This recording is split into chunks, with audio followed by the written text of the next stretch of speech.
Seorang nenek keluar dari penjara setelah 30 tahun, tapi apa yang dilihatnya di rumah mengubah segalanya. Siti Rahayu berjalan di jalan setapak tanah, merasakan kakinya gemetar di setiap langkah.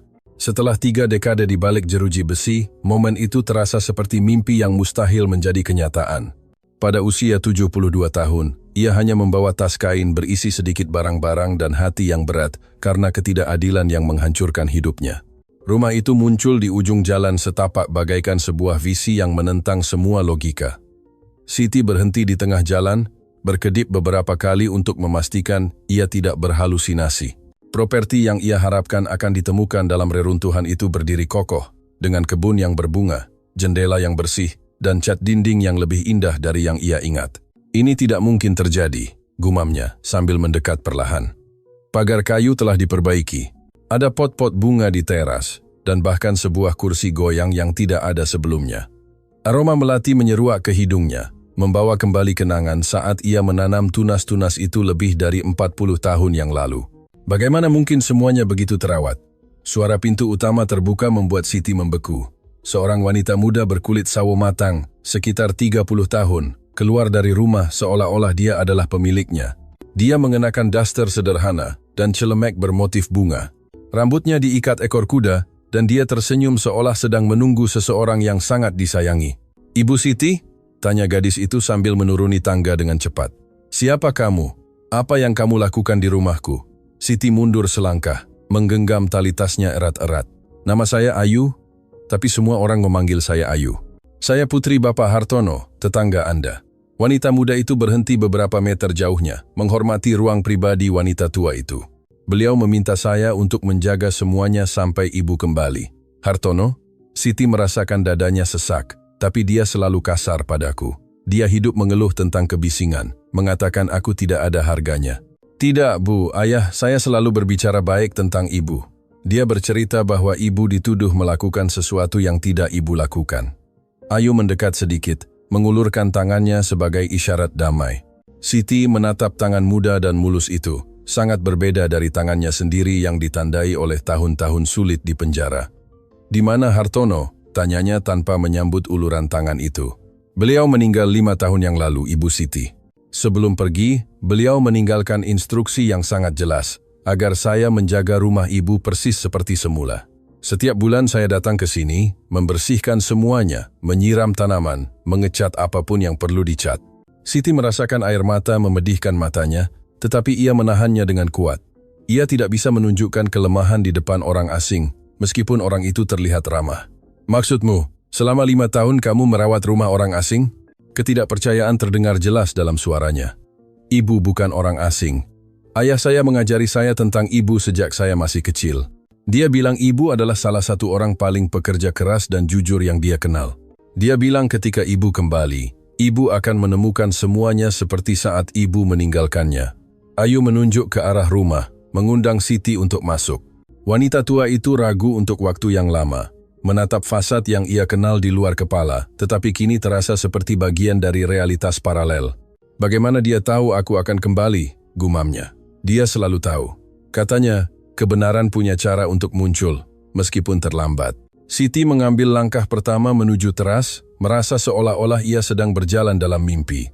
Papan kayu tidak lagi berderit, karena sudah diganti. Pintu utama memiliki kunci baru, tetapi Ayu mengeluarkan kunci emas dari saku celemeknya. "Ini milik ibu, Ibu Siti." Ketika pintu terbuka, Siti merasa dunia berputar. Ruang tamu persis seperti saat ia meninggalkannya 30 tahun yang lalu. Sofa kain bermotif bunga, meja tengah berkaki besi, tirai renda yang ia buat sendiri. Bahkan bingkai foto berada di tempat yang sama dengan foto-foto keluarga yang kehilangan kontak setelah penangkapan. "Bagaimana?" Siti tidak bisa menyelesaikan kalimatnya. "Ayah saya menyimpan semuanya. Ketika orang-orang datang ingin membeli perabotan, atau ketika pihak kelurahan berbicara tentang pembongkaran rumah karena ditinggalkan, beliau melindungi semuanya. Dia bilang, tidak ada yang ditinggalkan di sini, hanya menunggu."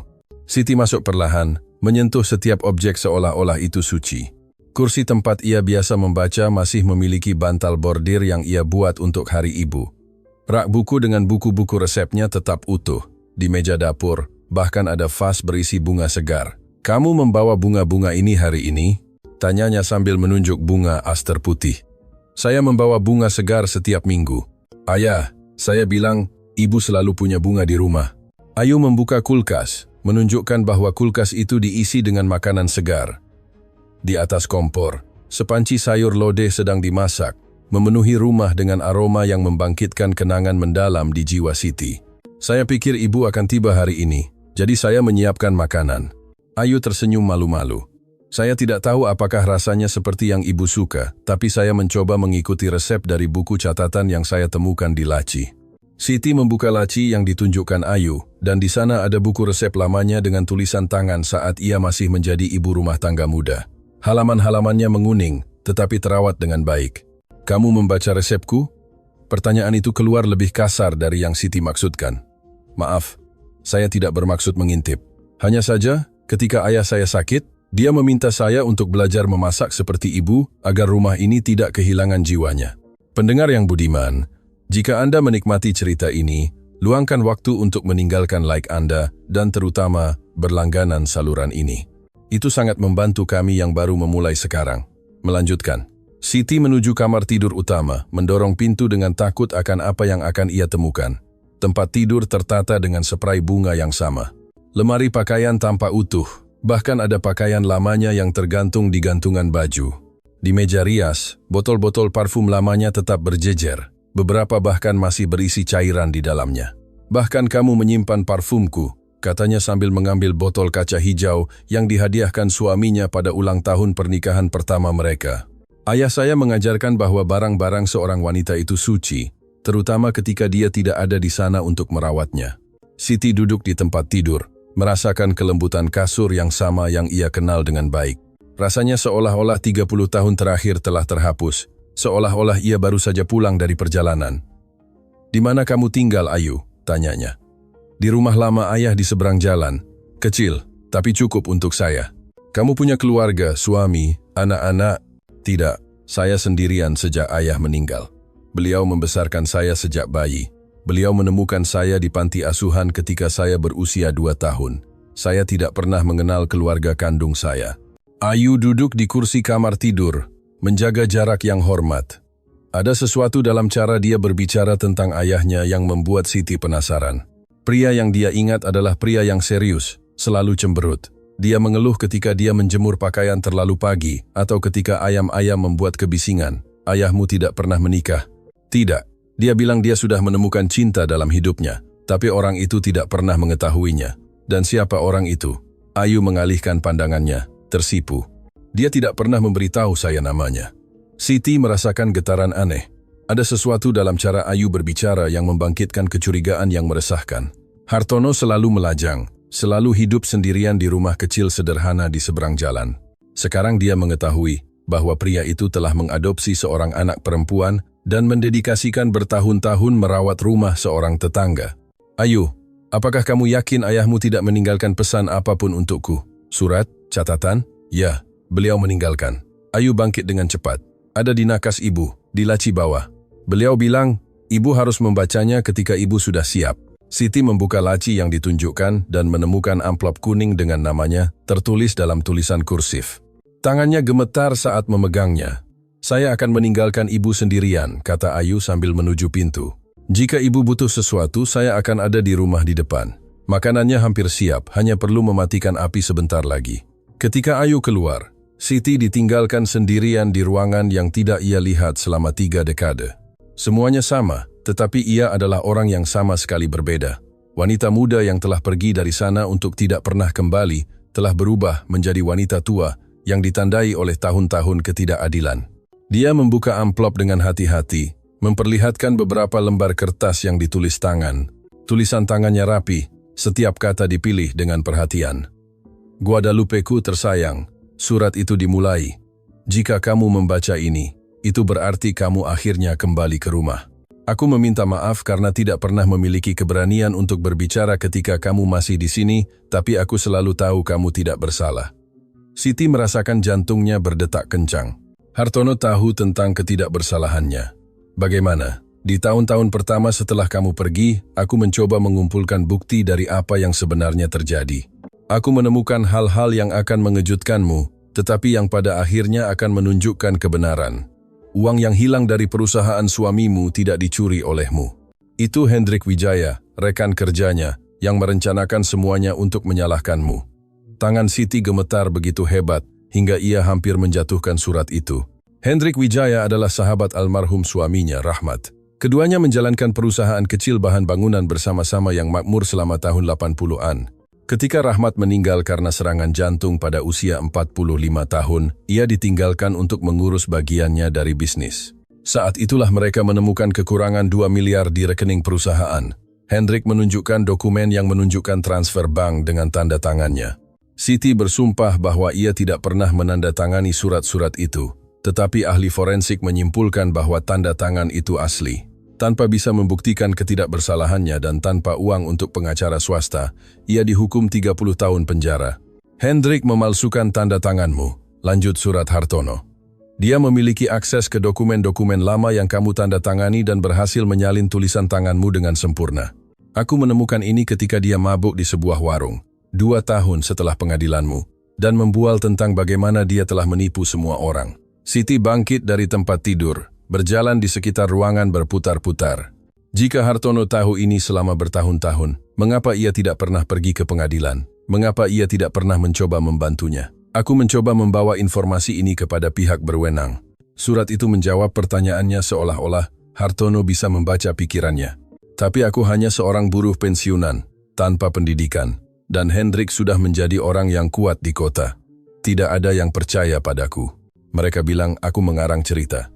Surat itu melanjutkan menjelaskan bagaimana Hartono telah menghabiskan bertahun-tahun menyelidiki sendiri. Ia menemukan bahwa Hendrik menggunakan uang yang dicuri untuk memperluas bisnisnya, membeli tanah, dan membangun kerajaan real estate. Sementara itu, pemilik uang yang sebenarnya membusuk di penjara. Aku tahu aku tidak bisa membatalkan 30 tahun penderitaan, lanjut surat itu. Tetapi aku bisa memastikan kamu memiliki rumah untuk kembali. Merawat barang-barangmu memberiku tujuan di tahun-tahun terakhir hidupku.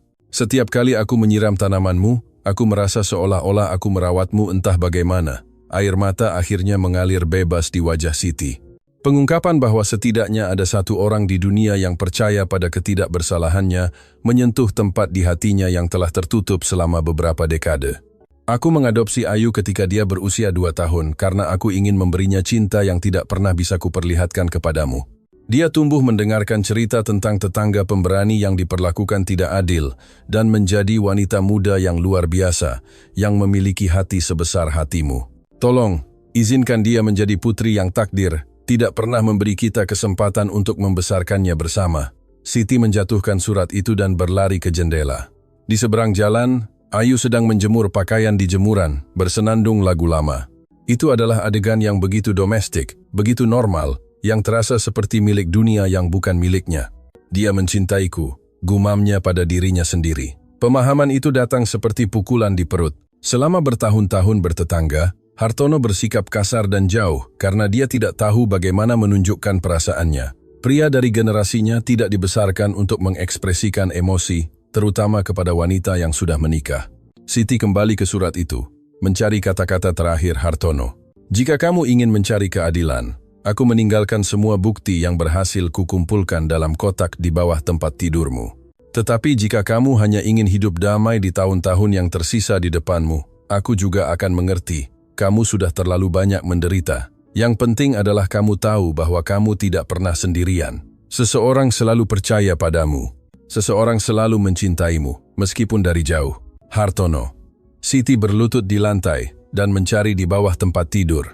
Di sana ada kotak sepatu yang penuh dengan kertas, foto, dan dokumen. Ada salinan pergerakan bank, kwitansi pembelian mencurigakan yang dilakukan Hendrik tepat setelah pengadilan, bahkan foto-foto properti yang ia peroleh dengan uang yang seharusnya tidak ia miliki. Ya Tuhan, bisiknya sambil menganalisis setiap kertas. Hartono lebih teliti daripada detektif manapun. Ia melacak setiap sen uang yang dicuri, mendokumentasikan setiap kebohongan Hendrik, bahkan mendapatkan rekaman percakapan di mana pria itu membual tentang kelicikannya. Selembar kertas menarik perhatiannya. Itu adalah akta kelahiran, Ayu Hartanti Rahayu.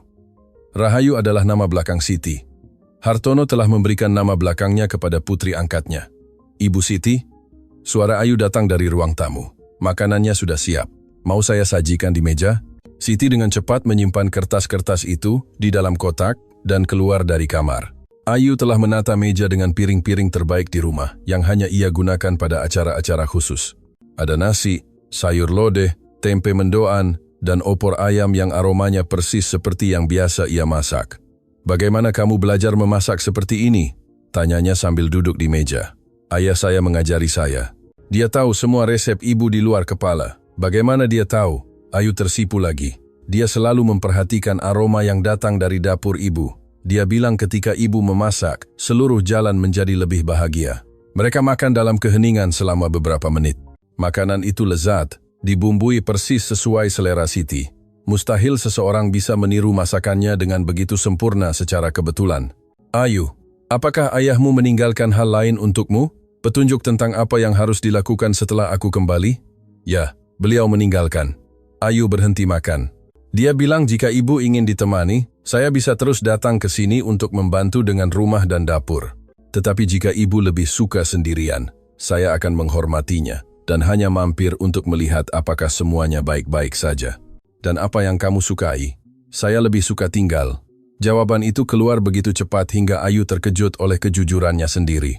"Maaf, saya tidak bermaksud terdengar merepotkan. Kamu tidak terlihat merepotkan. Hanya saja aneh memikirkan berbagi rumah setelah sekian lama sendirian." "Saya mengerti. Saya bisa terus tinggal di rumah ayah dan hanya datang ke sini pada siang hari jika ibu mau." Siti mengamati wajah wanita muda itu. Ada sesuatu yang akrab dalam dirinya, kelembutan di mata yang mengingatkannya pada Hartono sendiri ketika dia bersikap membantu. Ayu dibesarkan belajar untuk mencintai seorang wanita yang tidak pernah ia kenal, dibesarkan dengan cerita tentang tetangga yang diperlakukan tidak adil. "Mengapa kamu tidak pernah menikah? Gadis secantik kamu pasti punya banyak pelamar." "Ayah saya selalu bilang saya tidak boleh terburu-buru, bahwa ketika waktunya tepat saya akan tahu. Saya pikir beliau tidak ingin saya pergi dari sini sebelum ibu kembali." Percakapan itu terpotong oleh ketukan di pintu utama. Ayu dan Siti saling pandang. Tak satu pun dari mereka mengharapkan kunjungan. "Saya akan melihat siapa itu," kata Ayu sambil bangkit. "Tidak, saya yang akan pergi. Ini rumahku." Siti membuka pintu dan bertemu dengan seorang pria paruh baya, berpakaian rapi, memegang tas kerja kulit. Rambutnya disisir ke belakang, dan ia memiliki senyum profesional yang tidak mencapai matanya. "Apakah Anda Ibu Siti Rahayu?" "Ya, saya." "Siapa yang ingin tahu?" "Nama saya Bapak Pengacara Aditama. Hartono Rahayu menyewa saya 15 tahun yang lalu untuk mewakili Anda ketika saatnya tiba." "Hartono menyewa pengacara untukku." Siti merasa kepalanya berputar. "Bolehkah saya masuk? Saya punya informasi penting untuk dibagikan." Siti ragu, tetapi Ayu muncul di belakangnya dan mengangguk setuju. Mereka membawa pengacara itu ke ruang tamu, di mana ia membuka tas kerjanya dan mengeluarkan beberapa dokumen. "Hartono Rahayu menghabiskan bertahun-tahun mengumpulkan bukti tentang kasus Anda. Ketika beliau mencari saya pada tahun 2008, beliau mengatakan telah menemukan informasi yang dapat membalikkan hukuman Anda. Dan mengapa beliau tidak melakukan apa-apa sebelumnya? Beliau mencoba. Beliau mencari pembela umum, mencoba berbicara dengan jaksa asli kasus itu, bahkan mencoba menyewa pengacara lain. Tidak ada yang mau mendengarkan. Saat itulah beliau menemukan saya dan mengusulkan kesepakatan yang berbeda. Aditama menjelaskan bahwa Hartono telah membayar di muka untuk layanan hukum, tetapi dengan syarat bahwa itu hanya akan digunakan ketika Siti dibebaskan. Dia memiliki pilihan untuk memilih apakah dia ingin mencari keadilan atau tidak. Hartono mengerti bahwa setelah 30 tahun di penjara, mungkin Anda hanya menginginkan kedamaian, tetapi jika Anda ingin memperjuangkan rehabilitasi Anda akan memiliki sumber daya terbaik yang tersedia. Dan apa kemungkinan keberhasilannya? Dengan bukti yang dikumpulkan Hartono, saya akan mengatakan itu sangat baik. Kami memiliki dokumen yang membuktikan pemalsuan tanda tangan. Saksi yang melihat Hendrik membual tentang kejahatan itu, pergerakan bank yang mencurigakan. Ini adalah kasus yang kuat. Siti menatap Ayu, yang mendengarkan semuanya dengan mata lebar. Wanita muda itu tidak tahu semua detail pekerjaan investigasi ayahnya, tapi ada komplikasi. Lanjut pengacara itu. Hendrik Wijaya meninggal 3 tahun yang lalu. Meskipun kita membuktikan kesalahannya, kita tidak bisa lagi menuntutnya secara pidana. Lalu, apa gunanya? Kita bisa membersihkan nama Anda secara resmi, membalikkan hukuman, mencatat ketidakbersalahan Anda di arsip pengadilan. Selain itu, Anda berhak atas kompensasi yang besar dari negara untuk tahun-tahun penjara yang tidak adil. Ayu memegang tangan Siti, menawarkan dukungan diam-diam. Berapa lama waktu yang dibutuhkan? Dengan bukti yang kita miliki, mungkin sekitar 2 tahun untuk menyelesaikan semuanya. Itu akan menjadi proses yang panjang, tetapi akan menghasilkan rehabilitasi lengkap Anda. Dan berapa biayanya? Tidak ada. Hartono sudah membayar semuanya, termasuk biaya proses dan honorarium saya untuk 5 tahun ke depan. Siti bersandar di sofa, merasakan beratnya keputusan yang dapat menentukan sisa hidupnya. Setelah 3 dekade ketidakadilan, ia memiliki kesempatan untuk membuktikan ketidakbersalahannya. Tetapi itu berarti mengangkat masa lalu yang menyakitkan, menghidupkan kembali trauma, menghadapi paparan publik. Saya bisa memikirkannya, tentu. Hartono bilang Anda harus memiliki semua waktu yang Anda butuhkan untuk memutuskan. Ini kartu nama saya.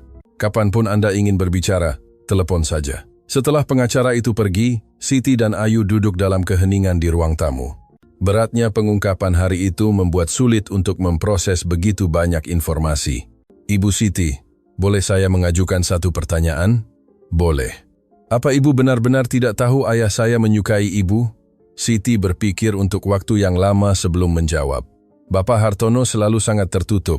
Saya pikir saya tidak pantas baginya. Ketika suami saya meninggal dan masalah dengan bisnis dimulai, dia menjadi semakin jauh. Saya menafsirkan itu sebagai ketidaksetujuan. Ayah saya pemalu dengan orang-orang yang dia pedulikan. Dengan saya dia penuh kasih sayang, tetapi dengan orang asing dia canggung. Dan saya tidak pernah menjadi orang asing baginya. Tidak pernah. Dia berbicara tentang ibu. Ayu bangkit dan pergi ke rak, mengambil album foto lama. Boleh saya tunjukkan sesuatu? Dia membuka album dan memperlihatkan puluhan foto rumah Siti selama bertahun-tahun. Ada foto-foto taman pada waktu yang berbeda. Fasad setelah setiap perbaikan, bahkan foto-foto Siti yang bekerja di halaman belakang diambil dari jauh. Dia memotret rumah ibu. Dia bilang dia ingin memastikan bahwa dia merawat semuanya dengan cara yang benar. Dia membandingkan foto-foto lama dengan apa yang dia lakukan agar tidak mengubah apapun yang penting. Siti membalik halaman-halaman album, melihat rumahnya melalui mata Hartono. Ada kasih sayang dalam setiap gambar, perhatian terhadap detail yang mengungkapkan lebih dari sekadar perawatan tetangga. Ayu, boleh saya tanyakan sesuatu yang pribadi? Boleh. Kamu tidak pernah ingin tahu siapa orang tua kandungmu.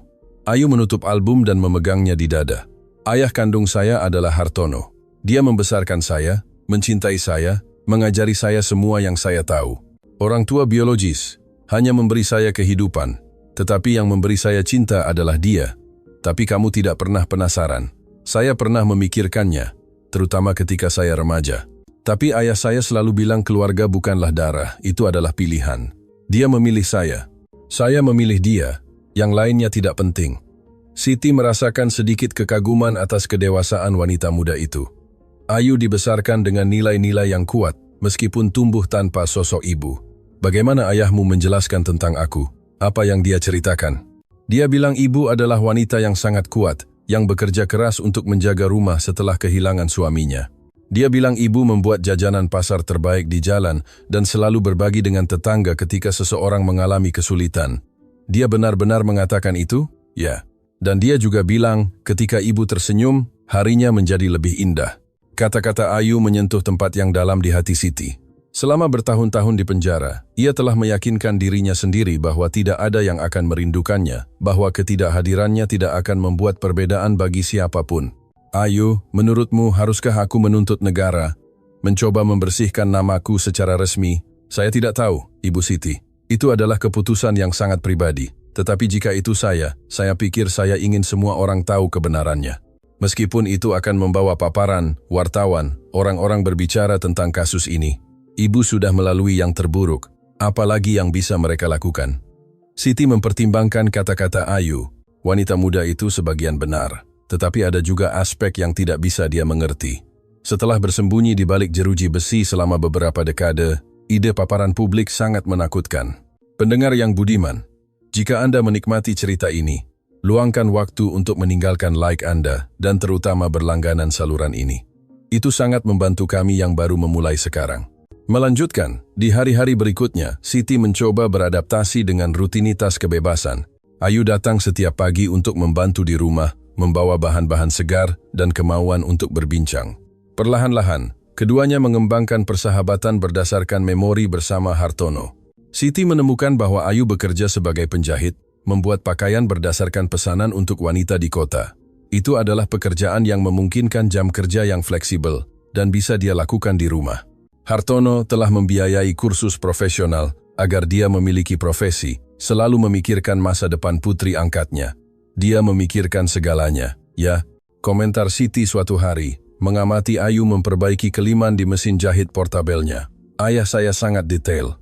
Dia bilang dia harus meninggalkan semuanya terorganisir karena dia tidak tahu berapa banyak waktu yang tersisa untuknya.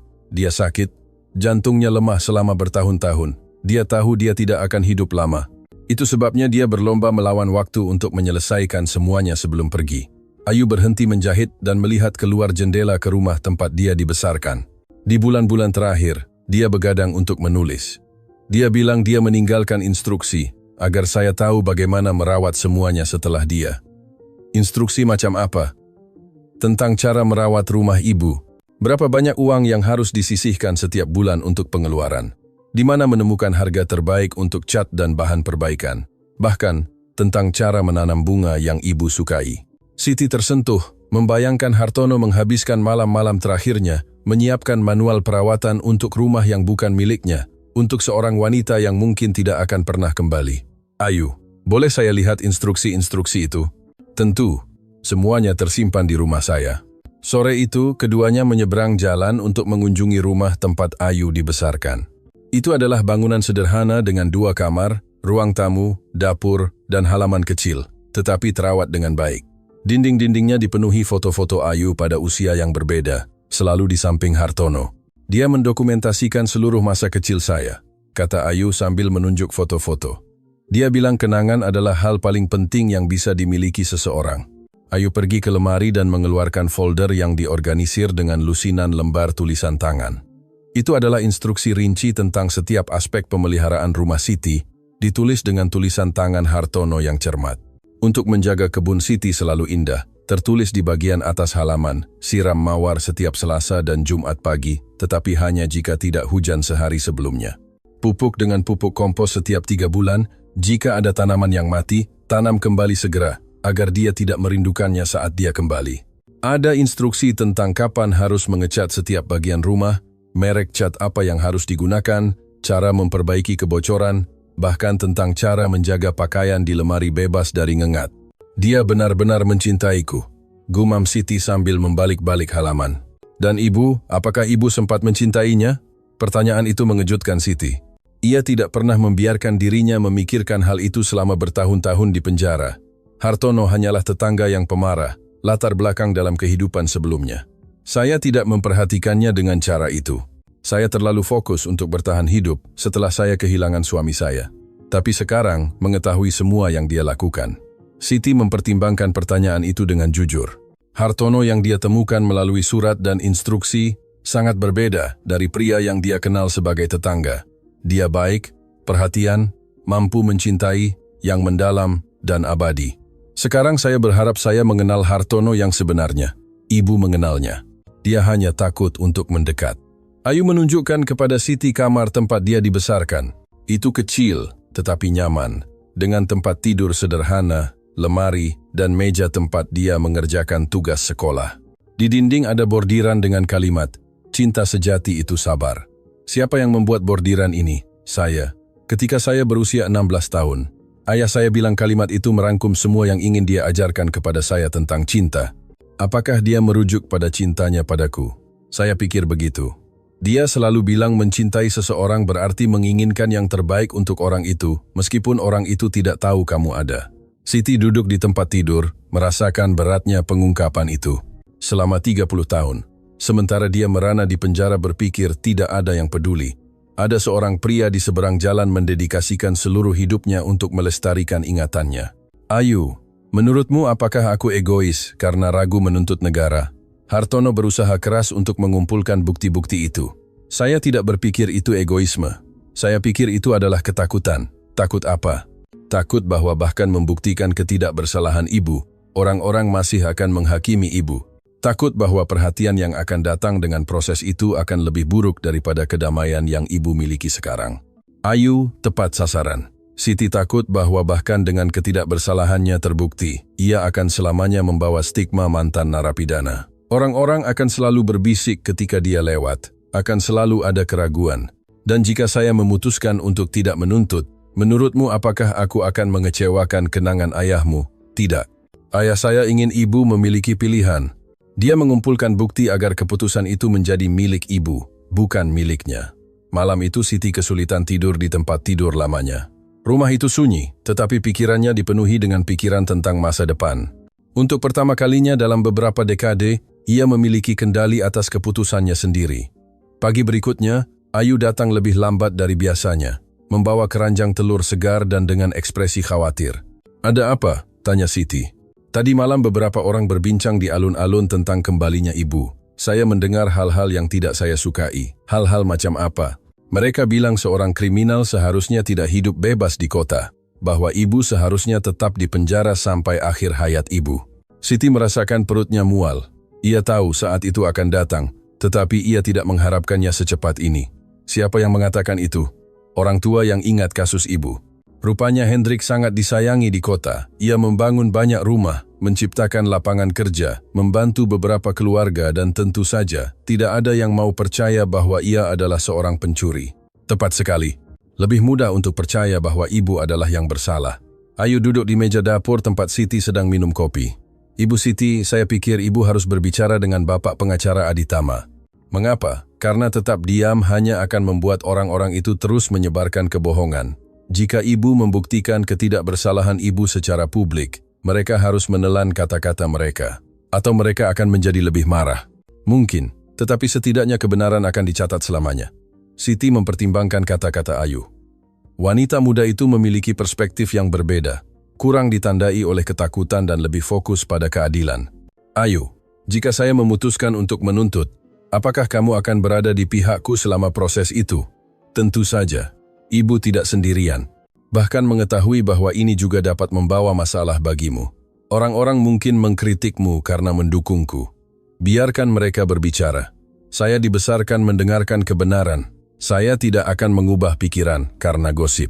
Siti mengambil kartu nama Aditama dan melihatnya untuk waktu yang lama. Sebagian dari dirinya hanya ingin hidup damai di sisa hari-harinya, merawat taman, memasak, mungkin belajar hidup bersama Ayu sebagai seorang putri. Tetapi bagian lain tahu bahwa Hartono telah mendedikasikan bertahun-tahun hidupnya mengumpulkan bukti karena suatu alasan. "Menurutmu, apakah ayahmu akan kecewa jika saya memilih untuk tidak berjuang?" "Saya pikir ayah saya akan bangga pada ibu, terlepas dari keputusan ibu. Dia mencintai ibu apa adanya, bukan karena apa yang bisa ibu lakukan." Jawaban Ayu persis seperti yang Siti butuhkan untuk dengar. Hartono telah melestarikan rumahnya dan merawat ingatannya tanpa syarat, tanpa mengharapkan imbalan apapun. "Saya akan menelepon Bapak pengacara Aditama," putus Siti. "Jika Hartono repot-repot mengumpulkan semua bukti ini, setidaknya yang bisa saya lakukan adalah menggunakannya." Ayu tersenyum dan meremas tangan Siti. "Ayah saya akan sangat bahagia." Aditama tiba sore berikutnya ditemani oleh seorang asisten muda yang membawa lebih banyak folder dokumen. Mereka menetap di ruang tamu Siti, seolah-olah itu adalah kantor sementara. "Sebelum kita mulai, saya perlu Anda mengerti bahwa proses ini akan menghasilkan perhatian media," jelas pengacara itu. "Kasus kesalahan peradilan 30 tahun adalah berita. Akan ada wartawan, wawancara, paparan publik. Saya siap. Kita juga harus mempertimbangkan bahwa keluarga Hendrik kemungkinan akan membantah tuduhan kita.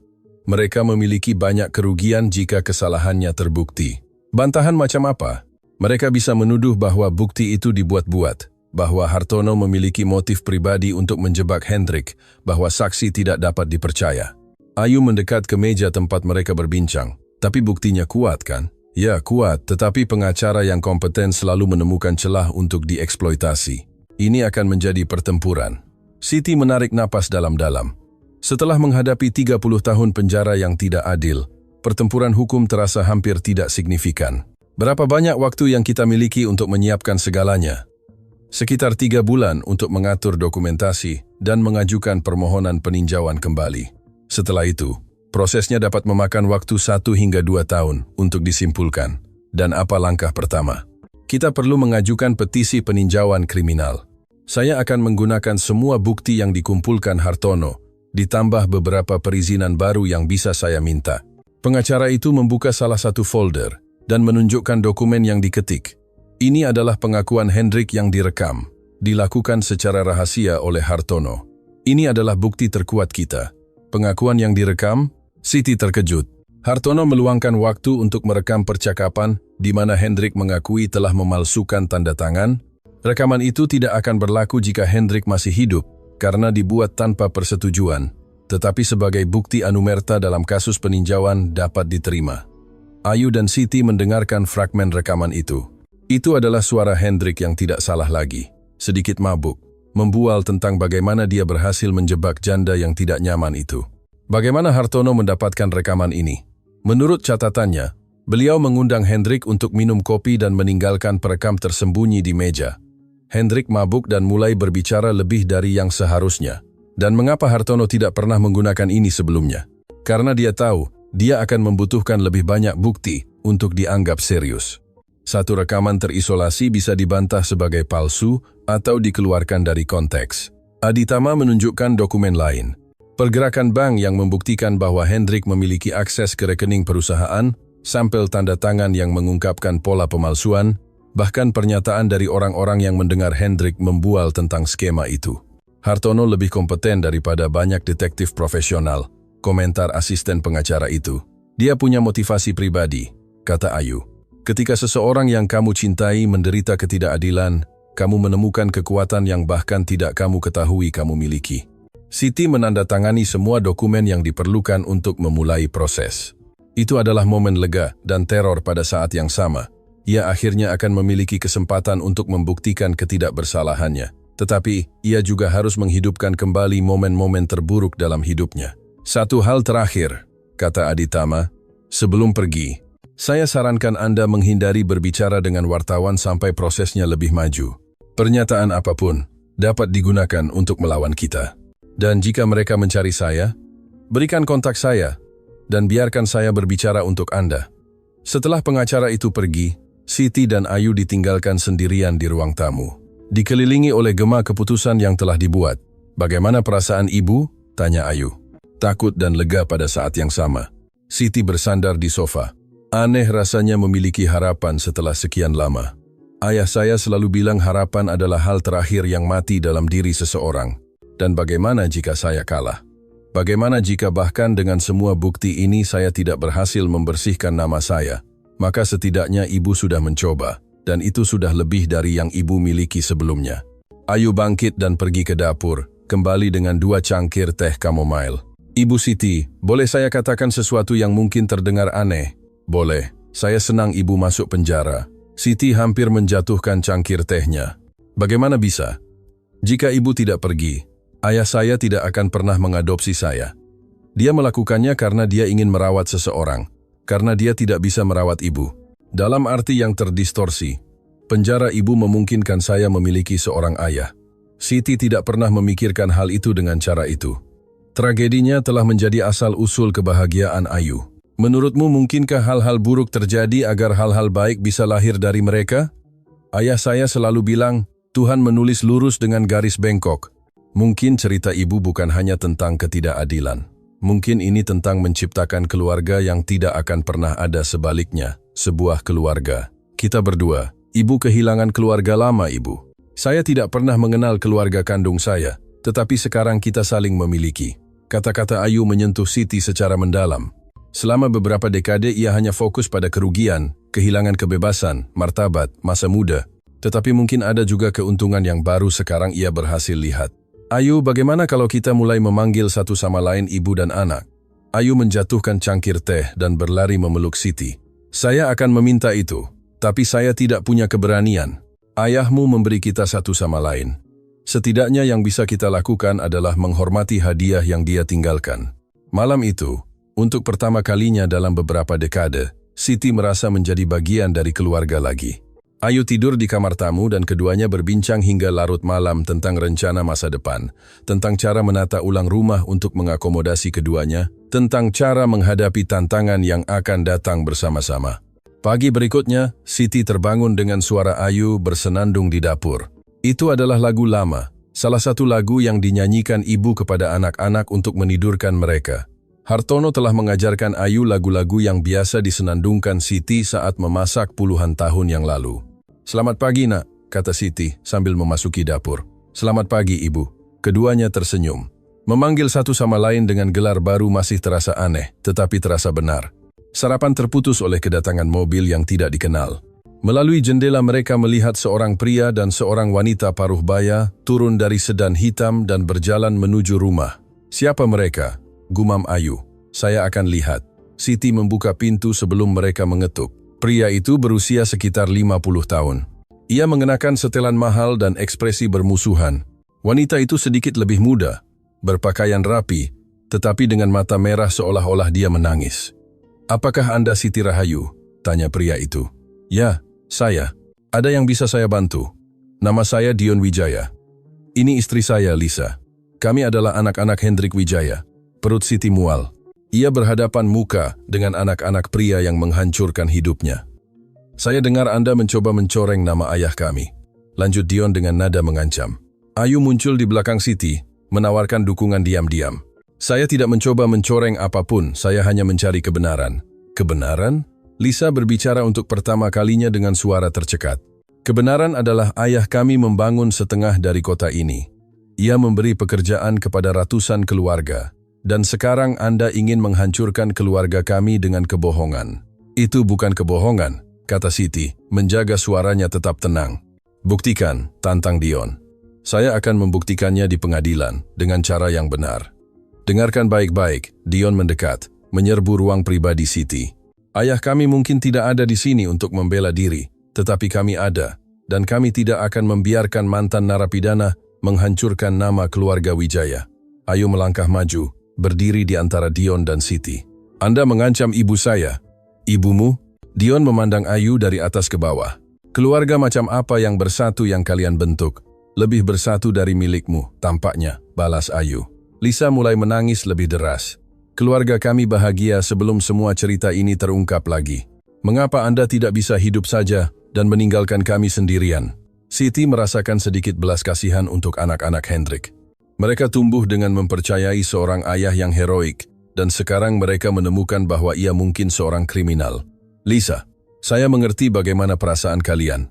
Percayalah, saya tahu bagaimana rasanya hidup Anda dihancurkan oleh sesuatu yang tidak Anda lakukan.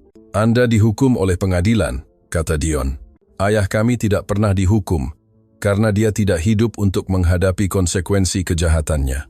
"Dugaan kejahatan," koreksi Lisa. "Sebentar lagi tidak akan menjadi dugaan." Dion melangkah lebih dekat ke Siti, tetapi Ayu mencegahnya mendekat. "Jika Anda melanjutkan sandiwara ini, kami akan membuat hidup kalian berdua menjadi neraka," ancam Dion. "Anda mengancam saya?" tanya Siti. "Saya memperingatkan Anda. Kami punya uang, koneksi, pengaruh. Kami bisa membuat sangat sulit bagi dua wanita sendirian untuk hidup damai di kota ini. Kalau begitu, lakukanlah." Jawaban itu mengejutkan bahkan Ayu. "Anda tidak bisa melakukan sesuatu yang lebih buruk dari yang sudah Anda lakukan pada saya. Saya sudah kehilangan 30 tahun hidup saya untuk kejahatan yang dilakukan ayah Anda. Saya tidak akan mundur sekarang." "Baiklah," kata Dion sambil mundur. "Tapi ingat, kalian yang memilih perang ini. Tidak, kalian yang menyatakan perang terhadap wanita yang tidak bersalah 30 tahun yang lalu. Sekarang hanya saatnya untuk menyelesaikan masalah." Anak-anak Hendrik kembali ke mobil dan pergi. Tetapi tidak sebelum Dion melemparkan tatapan mengancam terakhir ke arah rumah. "Ibu, menurut Ibu apakah mereka benar-benar dapat menyakiti kita?" tanya Ayu begitu mereka masuk. "Mereka bisa mencoba, tapi, Ayu, Nak, saya tidak akan menyerah karena takut. Saya sudah hidup dengan rasa takut terlalu lama. Saya juga tidak akan menyerah. Kita bersama dalam hal ini." Siti memeluk Ayu, merasakan keberanian yang tidak ia miliki selama beberapa dekade. Memiliki seseorang di sisinya, seseorang yang percaya padanya tanpa syarat, membuat semua perbedaan. "Saya pikir saya perlu menelepon Bapak Pengacara Aditama dan memberitahunya tentang kunjungan ini. Ide bagus. Dia perlu tahu bahwa keluarga Wijaya tidak akan menerima ini dengan diam." Siti menelepon pengacara itu, yang tampaknya tidak terkejut dengan kunjungan anak-anak Hendrik. Itu sudah bisa diduga, kata Aditama. Mereka memiliki banyak kerugian jika kesalahan ayah mereka terbukti, tidak hanya reputasi keluarga, tetapi juga masalah keuangan. Masalah keuangan apa? Jika terbukti bahwa Hendrik mencuri uang itu, keluarga mungkin dipaksa untuk mengembalikan semuanya dengan bunga dan pembaruan moneter. Kita berbicara tentang miliaran rupiah. Mereka bisa dipaksa membayar itu? Ya, jika kita berhasil membuktikan bahwa mereka membangun kekayaan mereka dengan uang curian. Itu disebut tanggung jawab sipil untuk pengayaan yang melanggar hukum. Siti tidak memikirkan aspek keuangan itu. Perjuangannya adalah untuk keadilan dan pengakuan, tetapi tampaknya itu juga dapat menghasilkan kompensasi moneter. Bapak Aditama, jika saya mendapatkan uang dari ini, saya bisa melakukan apapun yang saya inginkan dengannya? Tentu, itu akan menjadi milik Anda secara hukum. Kalau begitu, saya sudah tahu apa yang akan saya lakukan. Ketika Ayu bertanya tentang rencana untuk uang itu, Siti punya jawaban yang jelas.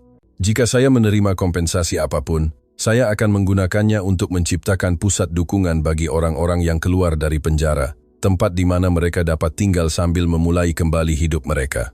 Ide yang luar biasa. Ayu bertepuk tangan. Kita bisa menggunakan rumah kita sebagai basis untuk proyek itu. Rumah kita, saya suka mendengarnya. Dan saya bisa membantu dengan mengajar menjahit kepada wanita yang datang. Setiap orang membutuhkan pekerjaan untuk memulai kembali. Ayu sudah membuat rencana antusias untuk proyek masa depan, tetapi Siti mengingatkannya bahwa mereka harus memenangkan prosesnya terlebih dahulu. Nak, kita masih memiliki pertempuran panjang di depan. Anak-anak Hendrik tidak akan membuat hidup kita mudah.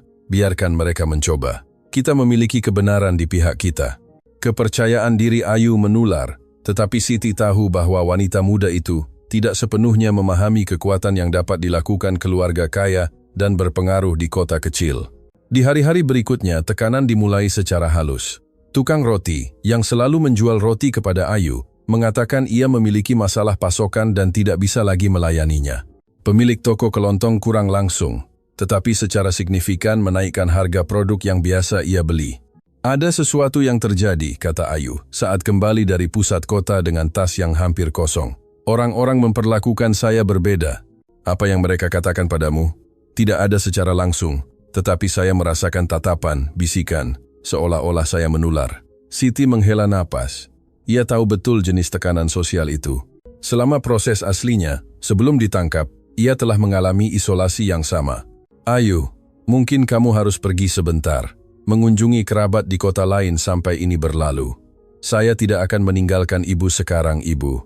Itu bukan pengabaian, itu perlindungan. Kamu tidak pantas menderita karenaku. Dengar, ibu, saya akan mengatakan sesuatu yang selalu diajarkan ayah saya kepada saya. Ketika kamu benar, kamu berjuang, meskipun sulit. Kita benar, jadi kita akan berjuang. Tekad Ayu mengingatkan Siti pada Hartono sendiri.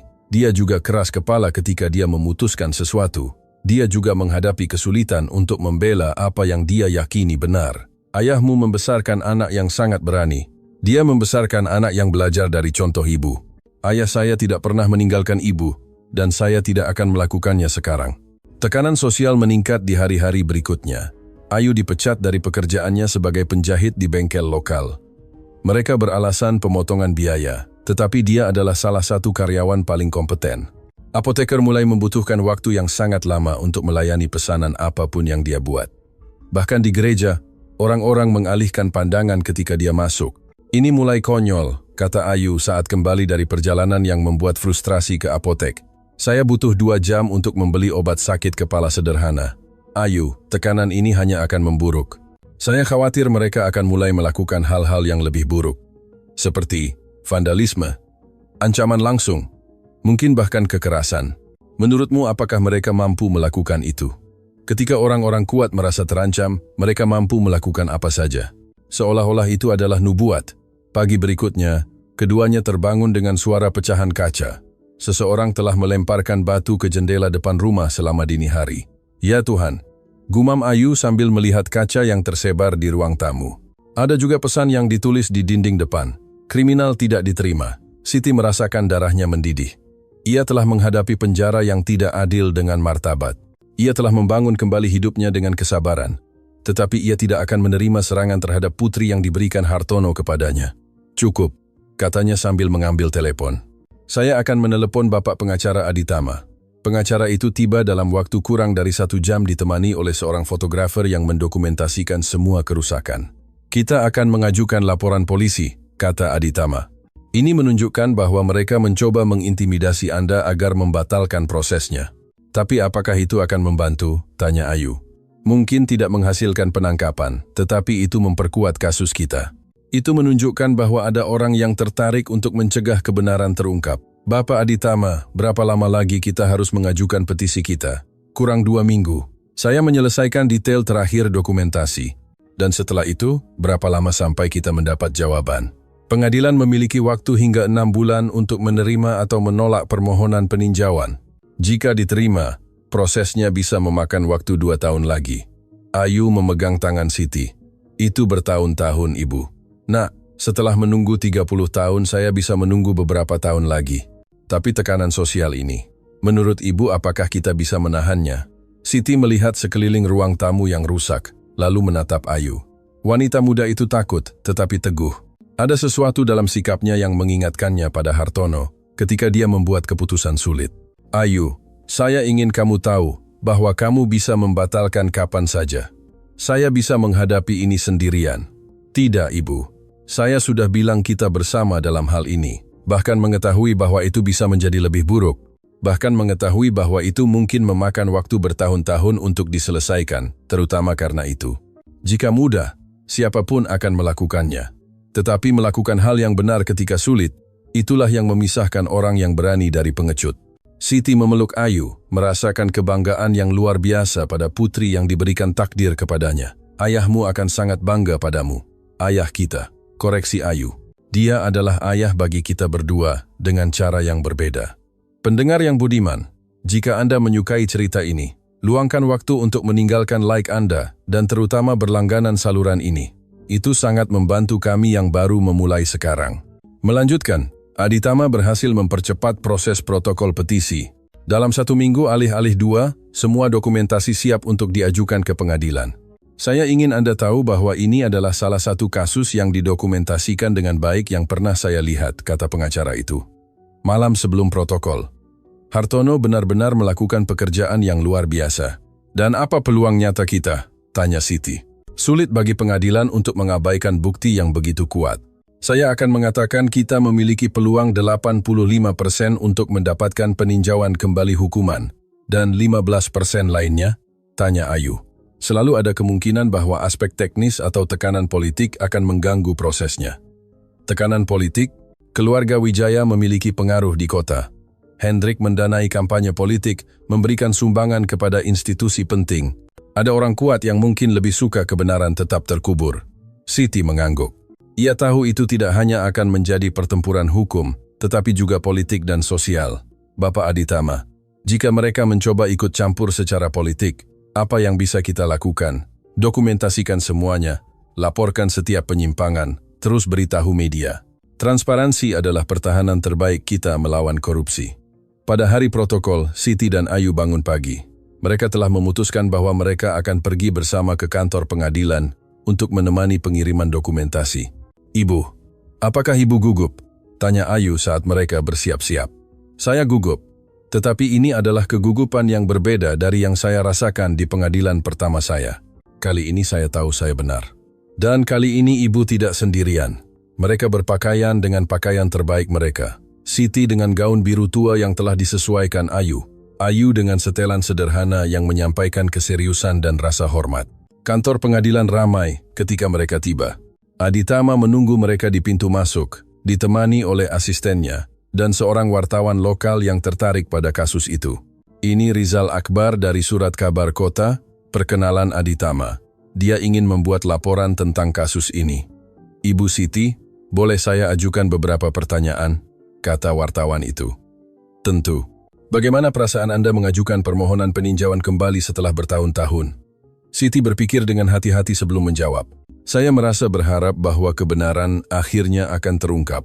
Ini bukan tentang balas dendam, tetapi tentang keadilan. Apakah Anda menyimpan kebencian terhadap orang-orang yang menghukum Anda? Saya menyimpan kesedihan atas ketidakadilan, tetapi tidak ada kebencian. Sistem gagal, tetapi saya percaya itu masih bisa diperbaiki. Dan putri Anda, Bagaimana dia melihat perjuangan ini? Ayu mendekat ke mikrofon yang diulurkan wartawan padanya. Ibu saya adalah wanita paling berani yang saya kenal. Dia selamat dari 30 tahun ketidakadilan tanpa menjadi pahit. Sekarang saatnya untuk menegakkan kebenaran. Apakah ada yang ingin Anda katakan kepada keluarga Wijaya? Siti ragu. Ia tahu pernyataan apapun akan disebarluaskan secara luas dan dapat memengaruhi prosesnya. Saya mengerti rasa sakit mereka. Menemukan bahwa seseorang yang kita cintai mungkin telah melakukan kejahatan itu menghancurkan. Tetapi kebenaran seharusnya tidak menjadi musuh siapapun. Di dalam kantor pengadilan, protokol itu cepat dan formal. Aditama menyerahkan folder dengan ratusan halaman bukti, dokumen, dan argumen hukum. Pegawai itu menyegel surat-surat itu dan menjelaskan bahwa proses itu sekarang akan melalui analisis. Berapa lama untuk mendapat jawaban? Tanya Ayu. Antara 3 dan 6 bulan, jawab pegawai itu. Anda akan diberitahu ketika ada keputusan. Saat keluar dari gedung pengadilan, mereka dicegat oleh Dion dan Lisa Wijaya. Mereka ditemani oleh seorang pria berjas mahal yang memperkenalkan dirinya sebagai Bapak Pengacara Bima Satria, pengacara keluarga. Ibu Siti, kata Bima Satria, klien saya ingin membuat proposal kepada Anda. Proposal macam apa? Mereka bersedia menawarkan kompensasi finansial yang signifikan bagi Anda untuk membatalkan proses ini. Seberapa signifikan? Tanya Aditama dengan tertarik. 500 juta, bebas pajak. Ayu mengeluarkan seruan terkejut. Itu lebih banyak uang daripada yang pernah dibayangkan salah satu dari mereka miliki dalam hidup mereka. Sebagai imbalan apa tepatnya? Tanya Siti. Anda menarik permohonan peninjauan dan menandatangani perjanjian kerahasiaan. Anda tidak berbicara lebih banyak tentang masalah ini di depan umum dan membiarkan keluarga kami hidup damai. Siti menatap Ayu, yang menunggu keputusannya dalam diam. Bapak Aditama, bagaimana pendapat Anda? Itu adalah keputusan Anda, tetapi saya dapat memberitahu Anda bahwa jika kita memenangkan prosesnya, kompensasi negara bisa jauh lebih besar dari itu. Ini bukan tentang uang, kata Siti, menatap langsung ke Dion. Ini tentang kebenaran. 500 juta tidak menghapus 30 tahun penjara yang tidak adil. 1 miliar, tawar Lisa dengan putus asa. 2 miliar, tambah Dion. Siti menggelengkan kepalanya. Kalian belum mengerti. Ini bukan tentang uang. Ini tentang mengakui bahwa saya tidak melakukan kejahatan apapun. Tapi apa bedanya sekarang? Desak Lisa. Ayah kami sudah meninggal. Anda sudah menjalani hukuman. Mengapa tidak terus maju saja? Karena selama saya tidak secara resmi dinyatakan tidak bersalah, akan selalu ada keraguan. Akan selalu ada orang yang berpikir mungkin saya memang bersalah. Ayu mendekat ke Siti. Ibu, keputusan apapun yang ibu ambil, saya mendukungnya. Terima kasih nak, tetapi keputusan saya sudah dibuat. Siti berbalik ke anak-anak Hendrik. Saya tidak menerima tawaran uang apapun. Jika kalian ingin menghormati kenangan ayah kalian, bantu temukan kebenaran. Jangan coba menyembunyikannya. Kebenaran adalah keluarga kami dibangun dengan kerja jujur, kata Dion, memerah karena marah. Jika memang begitu, kalian tidak perlu takut dengan proses hukum. Bima Satria membisikkan sesuatu di telinga Dion, yang mengangguk dan berbalik ke Siti untuk terakhir kalinya. Ibu Siti, menolak tawaran kami mungkin merupakan kesalahan yang akan sangat mahal harganya bagi Anda. Anda mengancam saya lagi? Saya memperingatkan Anda, proses ini akan membawa penderitaan bagi semua yang terlibat. Bagi Anda, bagi putri Anda, bagi keluarga kami. Akan lebih bijaksana untuk menerima proposal murah hati kami. Kebijaksanaan adalah jika ayah Anda tidak menjebak saya 30 tahun yang lalu. Anak-anak Hendrik pergi tanpa kata-kata lagi, tetapi ancaman tersirat melayang di udara. Bapak Aditama, apakah mereka benar-benar dapat membuat hidup kita lebih sulit selama proses itu? Mereka bisa mencoba, tetapi sekarang kita memiliki dokumentasi semua tekanan dan ancaman. Jika mereka berlebihan itu bisa berbalik melawan mereka. Dan tawaran uang itu, apakah bijaksana untuk menolaknya? Secara ekonomi mungkin tidak. Tetapi secara hukum menerima sama dengan mengakui bahwa ada keraguan tentang ketidakbersalahan Anda. Anda membuat keputusan yang tepat. Malam itu, kembali ke rumah, Siti dan Ayu berbicara tentang proposal yang ditolak. Ibu, apakah ibu tidak menyesal sama sekali? 2 miliar akan menyelesaikan hidup kita. Ayu, nak, saya belajar di penjara bahwa beberapa hal tidak ternilai harganya. Martabat adalah salah satunya. Saya tahu. Dan saya setuju dengan keputusan ibu. Saya hanya ingin memastikan ibu tidak terlalu bangga. Itu bukan kebanggaan, itu keadilan. Jika saya menerima uang untuk diam, saya akan mengakui bahwa mungkin saya memang bersalah. Dan bagaimana jika mereka menjadi lebih bermusuhan dengan kita? Maka kita akan menghadapinya bersama-sama. Kita lebih kuat dari yang mereka bayangkan. Ayu tersenyum dan memeluk Siti. Ayah kita akan bangga melihat betapa beraninya kita. Dia sudah tahu kita berani, itu sebabnya dia meninggalkan kita satu sama lain. Di hari-hari berikutnya, penolakan tawaran finansial, tekanan terhadap Siti dan Ayu meningkat.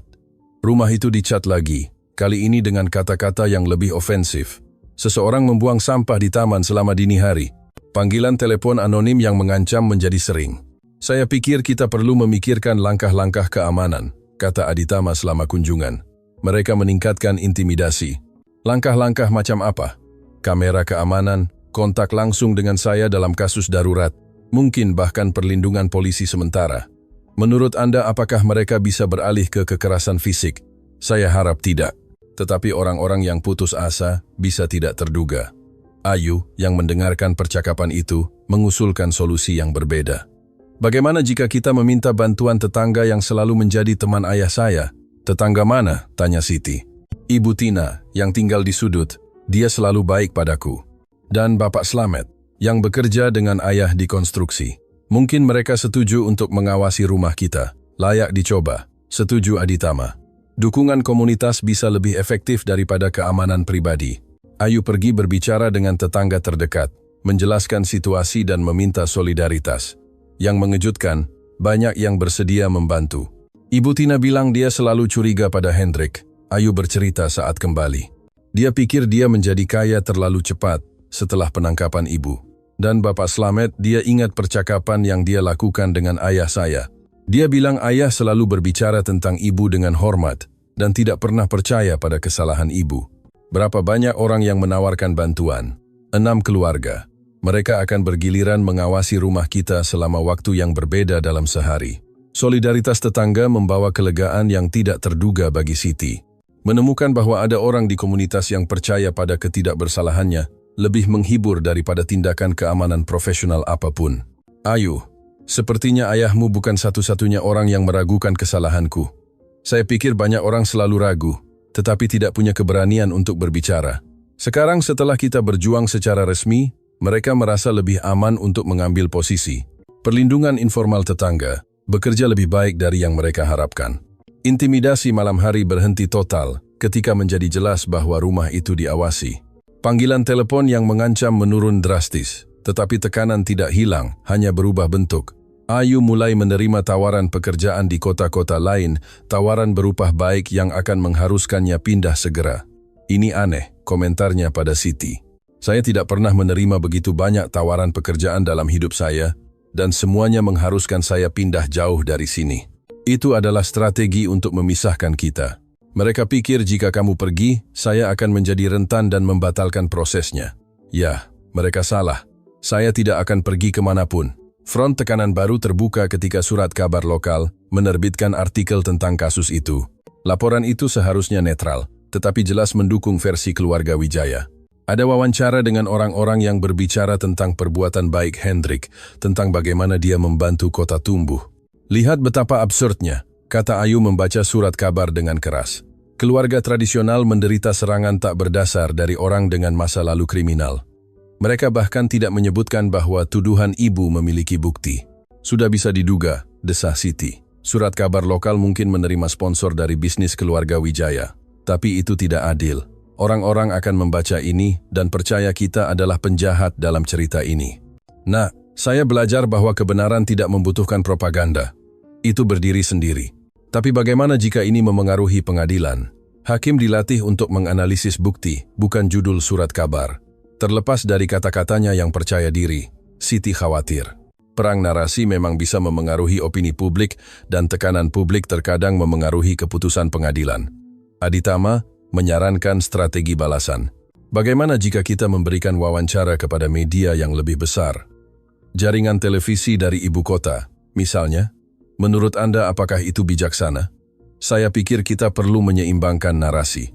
Jika hanya versi mereka yang disiarkan, orang-orang akan membentuk opini berdasarkan informasi yang tidak lengkap. Tapi wawancara televisi, Apakah itu tidak akan membawa lebih banyak perhatian yang tidak diinginkan? Itu akan membawa perhatian, tetapi jenis yang benar. Media nasional cenderung lebih investigatif, kurang rentan terhadap tekanan lokal. Siti mendiskusikan proposal itu dengan Ayu, yang tampak antusias dengan ide itu. Ibu, saya pikir kita harus menceritakan versi kita. Kita tidak bisa membiarkan mereka mengendalikan narasi. Tapi apakah kamu siap untuk paparan itu? Televisi nasional berarti jutaan orang akan mengenal kita. Saya siap, dan saya pikir ibu juga siap. Mengapa kamu begitu yakin? Karena ibu sudah selamat dari yang terburuk. Setelah 30 tahun ketidakadilan, wawancara televisi adalah hal kecil. Aditama berhasil menarik minat perusahaan produksi dari program jurnalistik dengan audiens besar. Tim akan datang ke kota untuk merekam wawancara minggu depan. Itu adalah program yang dihormati. Dikenal karena investigasi yang serius, jelas pengacara itu. Mereka sudah menunjukkan minat untuk membuat laporan lengkap tentang kasus ini. Apakah mereka akan mewawancarai keluarga Wijaya juga? Mungkin ya. Jurnalisme yang seimbang mengharuskan mendengarkan kedua belah pihak. Dan bagaimana jika mereka lebih meyakinkan daripada kita? Mereka tidak akan meyakinkan. Kita punya fakta, mereka hanya punya opini dan pembelaan. Di minggu sebelum rekaman, Siti dan Ayu bersiap secara intensif. Aditama membantu mereka mengatur poin-poin utama yang harus mereka bahas, selalu berfokus pada fakta daripada emosi. Ingat, kalian adalah korban dalam cerita ini, bukan penuduh. Ia mengarahkan mereka. Tetap tenang. Hanya katakan yang sebenarnya. Jangan biarkan diri Anda terprovokasi. Dan, bagaimana jika mereka bertanya tentang hidup kita di penjara? Tanya Siti. Jawab dengan jujur, tetapi tanpa mendramatisasi. Biarkan fakta berbicara sendiri. Dan bagaimana jika mereka bertanya tentang Hartono, tentang hubungannya dengan ibu? Bicaralah tentang dia dengan kasih sayang dan rasa syukur. Dia adalah pahlawan dalam cerita ini. Pada hari rekaman, tim televisi tiba pagi-pagi sekali di rumah. Wartawan Rizal Akbar adalah seorang jurnalis berpengalaman, dikenal karena wawancara yang mendalam dan investigatif. Sebelum kita mulai, saya ingin Anda tahu bahwa niat kami adalah mencari kebenaran. Tidak lebih dari itu, kata Rizal. Kami tidak di sini untuk menghakimi siapapun, hanya untuk memahami fakta. Wawancara berlangsung hampir 3 jam. Rizal mengajukan pertanyaan rinci tentang kasus aslinya, tentang bukti yang dikumpulkan Hartono, tentang kehidupan di penjara, tentang hubungan antara Siti dan Ayu. Ibu Siti, setelah 30 tahun, mengapa Anda memutuskan untuk memperjuangkan ketidakbersalahan Anda sekarang? Karena saya akhirnya memiliki bukti yang selalu hilang. Hartono mendedikasikan bertahun-tahun hidupnya untuk mengumpulkan bukti ketidakbersalahan saya. Akan menjadi pengkhianatan terhadap kenangannya untuk tidak menggunakan bukti-bukti itu. Apakah Anda menyimpan dendam terhadap Hendrik Wijaya? Saya tidak menyimpan dendam terhadap siapapun. Dendam adalah racun yang membunuh orang yang merasakannya, bukan orang yang menyebabkan rasa sakit. Tetapi saya mencari keadilan yang berbeda dari balas dendam. Ayu, bagaimana rasanya tumbuh mendengarkan cerita tentang seorang wanita yang tidak pernah kamu kenal? Ayah saya mengajari saya untuk mencintai ibu saya, bahkan sebelum saya mengenalnya. Ketika dia tiba, saya hanya mengkonfirmasi semua yang sudah saya ketahui. Dia adalah wanita luar biasa yang selamat dari ketidakadilan yang akan menghancurkan orang yang lebih lemah. Apakah kalian berdua memiliki sesuatu untuk dikatakan kepada keluarga Wijaya? Siti berpikir dengan hati-hati sebelum menjawab. Saya mengerti rasa sakit mereka. Menemukan bahwa seseorang yang kita cintai mungkin telah berbohong itu menghancurkan. Tetapi menyembunyikan kebenaran tidak menghormati ingatan siapapun. Kebenaran membebaskan semua orang, termasuk mereka. Dan untuk orang-orang yang masih percaya pada kesalahan ibu, saya hanya meminta mereka untuk menunggu hasil investigasi pengadilan untuk menganalisis bukti dengan keseriusan yang sama yang saya harapkan mereka miliki 30 tahun yang lalu. Setelah rekaman, Rizal menjelaskan bahwa laporan itu akan diedit dan ditayangkan minggu depan. Saya dapat memberitahu Anda bahwa bukti yang Anda sajikan benar-benar mengesankan, komentar wartawan itu. Hartono melakukan pekerjaan investigasi yang akan membuat malu banyak detektif profesional. Dia punya motivasi yang tidak dimiliki detektif profesional, kata Ayu. Dia berjuang untuk cinta. Laporan itu ditayangkan pada Selasa berikutnya di jam tayang utama. Siti dan Ayu menontonnya bersama di rumah, dikelilingi oleh tetangga yang telah menawarkan untuk mendukung mereka. Laporan itu berlangsung 15 menit dan diproduksi dengan sangat baik. Itu menunjukkan tidak hanya wawancara, tetapi juga dokumen, rekaman, dan analisis ahli grafologi yang mengkonfirmasi pemalsuan tanda tangan. Ya Tuhan, gumam Ibu Tina, bagaimana seseorang bisa melakukan ini pada ibu dan bagaimana keadilan tidak menyadarinya pada saat itu. Analisis ahli 30 tahun yang lalu tidak secanggih hari ini, jelas Aditama, yang juga hadir. Teknik modern memungkinkan mendeteksi pemalsuan yang sebelumnya tidak terdeteksi.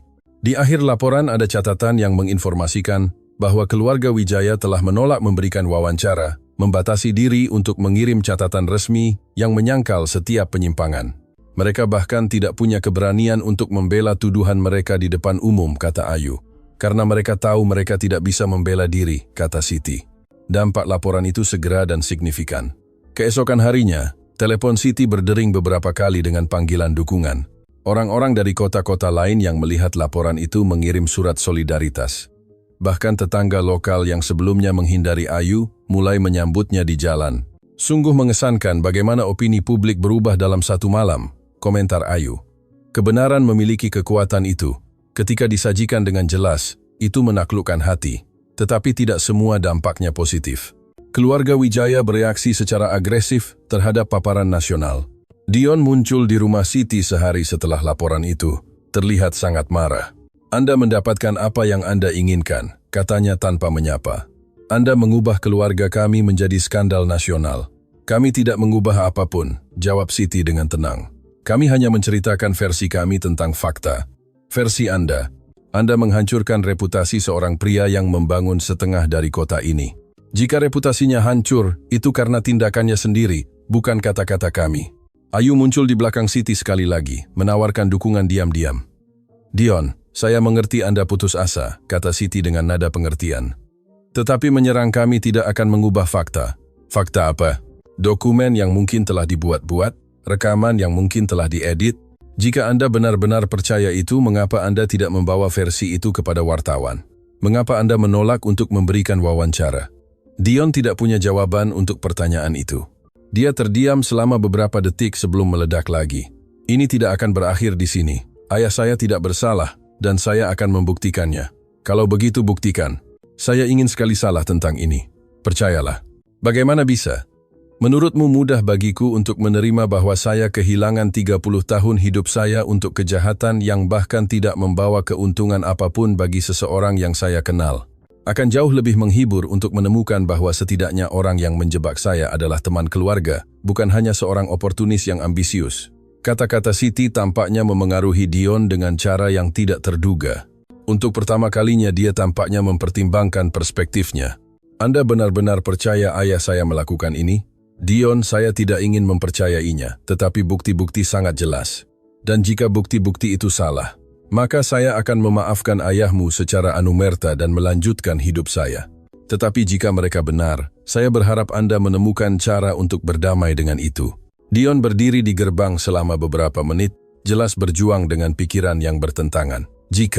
Jika ayah saya benar-benar melakukan ini, dia mulai berkata, tetapi tidak bisa menyelesaikannya. Jika dia melakukannya, itu tidak mengubah cinta yang kalian miliki untuknya. Orang baik terkadang melakukan hal-hal buruk karena keputusasaan atau ambisi, tetapi itu mengubah segalanya tentang siapa yang kita yakini dia. Itu berubah, tetapi tidak menghapus semua hal baik yang mungkin telah dia lakukan. Itu hanya mengakui bahwa dia juga membuat kesalahan yang mengerikan. Dion mengangguk perlahan dan berbalik untuk pergi. Tetapi sebelum itu dia mengatakan satu hal terakhir. Ketika pengadilan memutuskan, jika terbukti bahwa dia benar-benar melakukan ini, apa yang akan kalian inginkan dari kami? Tidak lebih dari pengakuan kebenaran. Kami tidak ingin menghancurkan keluargamu, Dion. Kami hanya ingin membersihkan nama saya. Setelah Dion pergi, Ayu berkomentar tentang perubahan sikapnya. Dia terlihat kurang agresif hari ini. Saya pikir laporan itu membuatnya berpikir. Melihat bukti disajikan secara terorganisir dan tidak memihak memiliki efek itu. Sulit untuk menyangkal fakta ketika disajikan dengan jelas. Menurutmu, apakah dia mungkin mulai menerima kemungkinan bahwa ayahnya bersalah? Saya pikir ya, dan itu pasti sangat menyakitkan baginya. Ibu merasa kasihan padanya. Ya, dia menemukan bahwa orang yang paling dia kagumi dalam hidup mungkin adalah seorang kriminal. Itu menghancurkan. Bahkan setelah semua yang mereka lakukan pada kita. Ayo, kemarahan hanya menghasilkan lebih banyak kemarahan. Belas kasihan menghasilkan penyembuhan. Kebijaksanaan Siti terus-menerus mengesankan Ayu. Setelah begitu banyak penderitaan, ibu angkatnya tidak menjadi pahit atau pendendam. 2 minggu setelah laporan di televisi, Aditama menerima panggilan tak terduga dari pengadilan. "Apa yang mereka katakan?" tanya Siti ketika pengacara itu tiba untuk menyampaikan berita. Prosesnya diterima untuk peninjauan. Pengadilan mengerti bahwa ada cukup bukti untuk mempertanyakan hukuman aslinya. Ayu berteriak kegirangan dan memeluk Siti. "Ini berarti kita menang? Ini berarti kita akan memiliki kesempatan untuk menyajikan bukti kita secara resmi," jelas Aditama. "Sekarang proses yang sebenarnya dimulai. Berapa lama waktu yang dibutuhkan?" "Antara 1 tahun dan 18 bulan untuk keputusan akhir. Ada beberapa tahap. Analisis bukti perizinan baru, persidangan, LLL. Dan selama waktu itu, apa yang terjadi pada kita? Kalian terus hidup normal. Prosesnya berjalan sejajar dengan hidup Anda." Siti merasa lega dan cemas pada saat yang sama. Ia akhirnya akan memiliki kesempatannya untuk membuktikan ketidakbersalahannya secara resmi, tetapi itu akan menjadi periode ketidakpastian yang panjang lagi. "Bapak Aditama, apa langkah selanjutnya?" "Kita akan menunggu penunjukan hakim pelapor dan tanggal sidang pertama. Setelah itu, kita mulai menyajikan bukti kita secara formal." Malam itu 3 orang yang paling penting dalam kasus itu, Siti, Ayu, dan Aditama, makan malam bersama untuk memproses semua yang telah terjadi. "Terlepas dari hasilnya, saya ingin Anda tahu bahwa suatu kehormatan untuk mewakili Anda," kata pengacara itu. "Mengapa?" tanya Ayu. "Karena kasus seperti ini mengingatkan saya mengapa saya memilih menjadi pengacara untuk memperjuangkan keadilan ketika tampaknya mustahil." "Apakah ibu benar-benar berpikir kita akan menang?" "Saya pikir akan mustahil untuk kalah dengan bukti yang begitu kuat." 60 hari menunggu berlalu dengan cepat. Siti dan Ayu menggunakan waktu itu untuk membuat rencana rinci untuk pusat dukungan bagi mantan narapidana terlepas dari hasil prosesnya. "Bahkan jika saya tidak menerima kompensasi, kita bisa mulai perlahan-lahan," kata Siti. "Satu orang pada satu waktu di rumah kita sendiri. Saya bisa menawarkan kursus menjahit dasar," tambah Ayu. "Setiap orang membutuhkan keterampilan untuk memulai kembali." Ketika hari keputusan tiba, seluruh kota tampaknya hadir di kantor pengadilan. Ruang sidang penuh dengan orang-orang berdiri di lorong. Hakim Agung Satrio, adalah seorang pria berusia sekitar 60 tahun. Dikenal karena keseriusan dan ketidakberpihakannya. "Kami di sini untuk menganalisis permohonan peninjauan kembali pidana yang diajukan oleh Ibu Siti Rahayu," ia mengumumkan. "Ini adalah sidang pendahuluan di mana bukti-bukti yang membenarkan peninjauan kembali hukuman aslinya akan disajikan." Aditama bangkit dan mulai menyajikan kasus itu secara metodis. Ia menunjukkan dokumen, memutar ulang rekaman, menyajikan analisis grafoteknis yang membuktikan pemalsuan tanda tangan.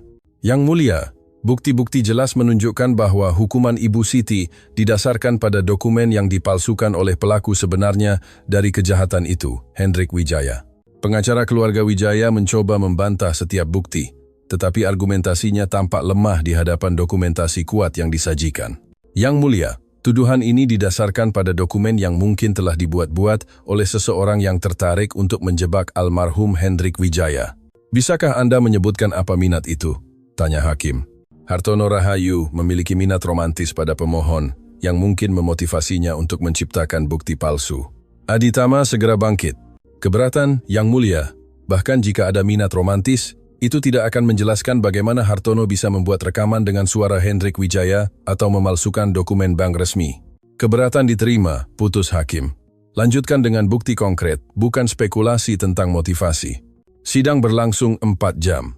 Pada akhirnya, hakim mengumumkan bahwa ia akan menganalisis semua dokumentasi dan memberikan keputusannya tentang kelayakan permohonan peninjauan dalam 60 hari.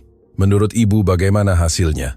tanya Ayu pada Aditama saat mereka keluar dari kantor pengadilan. "Sangat baik." Hakim tampak terkesan dengan kualitas bukti dan pembelaan keluarga Wijaya lemah. Mereka tidak punya cara untuk membantah fakta yang didokumentasikan dengan baik. Siti lelah, tetapi lega. 60 hari. Setelah 30 tahun, 60 hari bukan apa-apa. Malam itu, 3 orang yang paling penting dalam kasus itu, Siti, Ayu, dan Aditama, makan malam bersama untuk memproses semua yang telah terjadi. Terlepas dari hasilnya, saya ingin Anda tahu bahwa suatu kehormatan untuk mewakili Anda, kata pengacara itu. Mengapa? Tanya Ayu.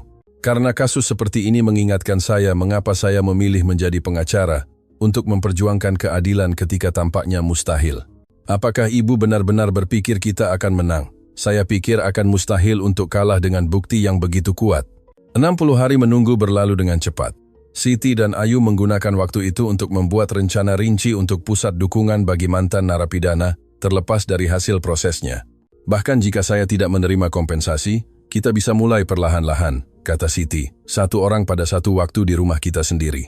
Saya bisa menawarkan kursus menjahit dasar, tambah Ayu. Setiap orang membutuhkan keterampilan untuk memulai kembali. Ketika hari keputusan tiba, seluruh kota tampaknya hadir di kantor pengadilan. Ruang sidang penuh, dengan orang-orang berdiri di lorong.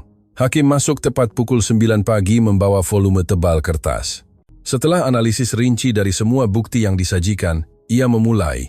Pengadilan ini telah mencapai kesimpulan bahwa ada elemen yang cukup untuk mempertanyakan validitas hukuman aslinya. Siti merasakan jantungnya berdetak kencang.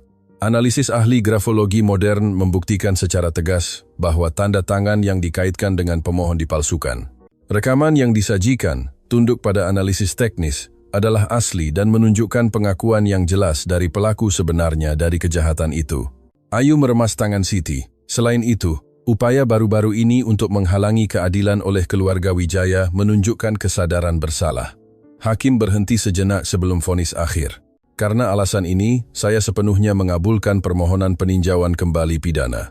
Hukuman Siti Rahayu dibatalkan, secara resmi mengakui ketidakbersalahannya yang lengkap. Ruang sidang meledak dengan tepuk tangan. Ayu memeluk Siti, yang akhirnya membiarkan dirinya menangis air mata lega. Aditama tersenyum seolah-olah dia telah memenangkan lotre.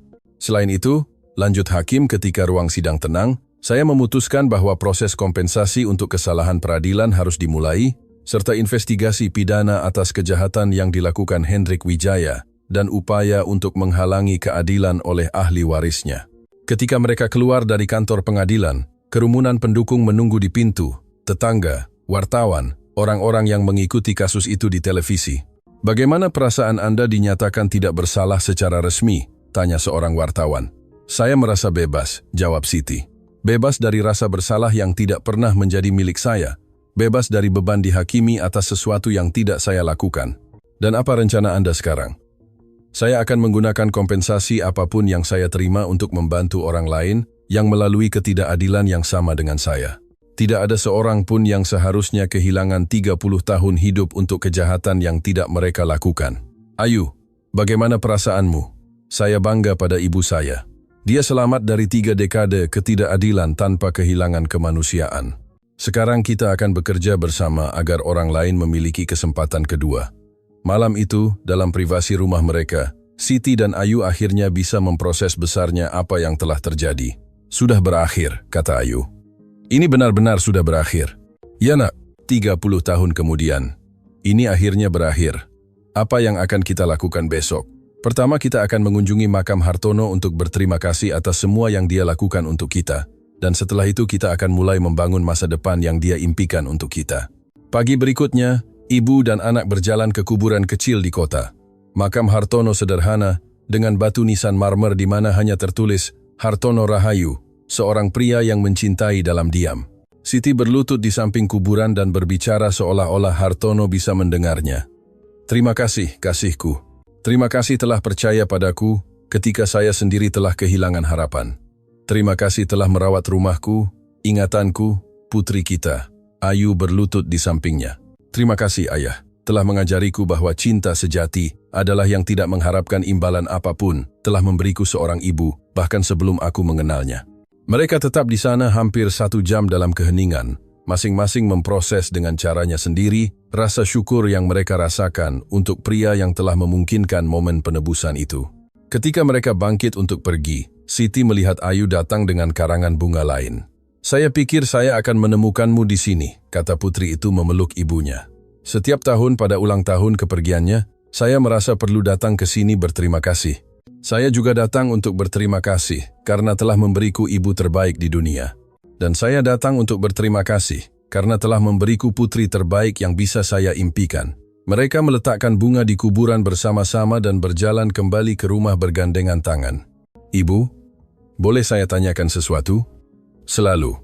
Apakah ibu bahagia? Siti berhenti berjalan dan menatap Ayu. Nak, setelah semua yang telah kita lalui, setelah melihat kehidupan berubah setiap hari, setelah menemukan bahwa ketidakadilan yang mengerikan dapat melahirkan hal-hal yang indah, saya lebih dari bahagia. Saya bersyukur. Bersyukur untuk apa? Karena telah belajar bahwa cinta sejati tidak mati ketika orang itu pergi. Itu berlipat ganda dan berubah menjadi kekuatan untuk terus membangun hal-hal yang baik, seperti cinta ayah untuk kita. Tepat sekali. Hartono menabur cinta dan menuai keluarga, menabur keadilan dan menuai transformasi sosial, menabur iman dan menuai mukjizat. Dan apa yang ibu tabur? Saya menabur pengampunan dan menuai kedamaian. Saya menabur tekad dan menuai keadilan. Saya menabur kasih sayang dan menuai putri yang luar biasa. Ketika mereka tiba di rumah, mereka menemukan ruang tamu penuh dengan mantan penghuni pusat yang datang untuk pertemuan tindak lanjut. Di sana ada Agus, sekarang pemilik perusahaan kecil. Fatma, yang telah berdamai dengan anak-anaknya dan membuka bengkel jahitnya. Andi, yang telah lulus dari kursus teknik dan bekerja sebagai instruktur untuk pemuda lain. Lihat siapa yang datang, kata Agus tersenyum. Ibu-ibu kita, kata ibu-ibu dalam bentuk jamak membuat Siti dan Ayu tersenyum. Selama bertahun-tahun, mereka telah menjadi sosok ibu bagi lusinan orang yang telah melewati pusat itu. Bagaimana kabar anak-anak kita? Tanya Ayu memeluk setiap orang. Kami baik-baik saja ibu, jawab Fatma. Dan kami datang dengan proposal. Proposal apa? Kami ingin menciptakan dana untuk menjamin bahwa proyek ini terus ada selamanya. Setiap mantan penghuni yang stabil secara ekonomi akan berkontribusi bulanan untuk mendukung proyek-proyek baru.